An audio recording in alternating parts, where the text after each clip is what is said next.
Benvenuti a TG Plus Focus. Oggi è con noi Mauro Dal Ziglio, presidente di Ater Treviso. Buongiorno.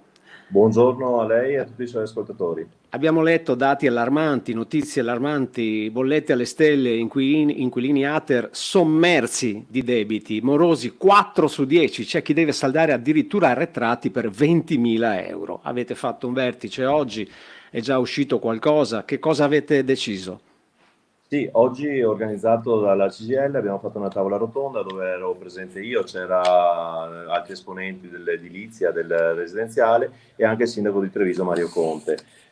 Sono emersi dei dati importanti, quelli che possono essere l'aumento di costi, aumento di costi delle bollette che sono i fondamentali problemi che portano alle morosità. Perché come ho ribadito, Ater Treviso in caso di applica il canone d'affitto a seconda dell'ISEE ERP e va da un minimo di 40 euro fino ad alzarsi. Il canone medio degli affitti di Ater Treviso è di 80 euro, quindi sicuramente non è la causa del Certo. nostro problema. Quindi quello che Ater, perché fatto questo noi dobbiamo trovare delle soluzioni o dei modi per aiutare i nostri inquilini. Quali sono questi modi che noi possiamo quali sono i percorsi che noi possiamo intraprendere? Sono quelli dell'efficientamento, del cercare di rendere i nostri edifici meno energivori e quindi con bollette più consone. E proprio su questo abbiamo illustrato quelli che sono gli interventi che abbiamo fatto, che sono quelli del 110, gli interventi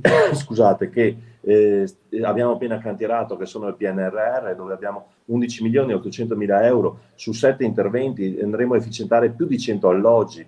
Quelli che sono gli interventi nel Pinqua a Munigo, quelli che sono altri interventi tipo l'intervento che andremo a fare al Biscione, dove andremo a investire 1.700.000 euro con la realizzazione di impianti fotovoltaici, pompe di calore e accumulatori di corrente. Tutto questo per portare più basso possibili quelle che sono le utenze e quelle che sono i motivi che portano i nostri inquilini all'insoluto.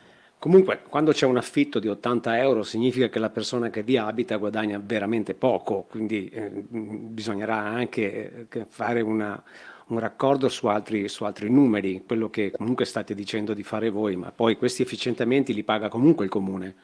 No, no, questi sono interventi che facciamo su edifici di nostra proprietà perché Ater Treviso gestisce circa 4.300 alloggi di propria proprietà e circa un migliaio di altri comuni, di cui non Treviso. Quindi noi questi interventi li abbiamo fatti sui nostri edifici, con fondi parte nostri e con fondi che derivano da PNRR, da CIPE e da altri finanziamenti europei. Bene, mi sembra tutto molto chiaro comunque la spiegazione di Mauro Dal Ziglio, presidente Ater di Treviso. Grazie per essere stato a TG Plus Focus. Buona giornata. Grazie a voi, buona giornata.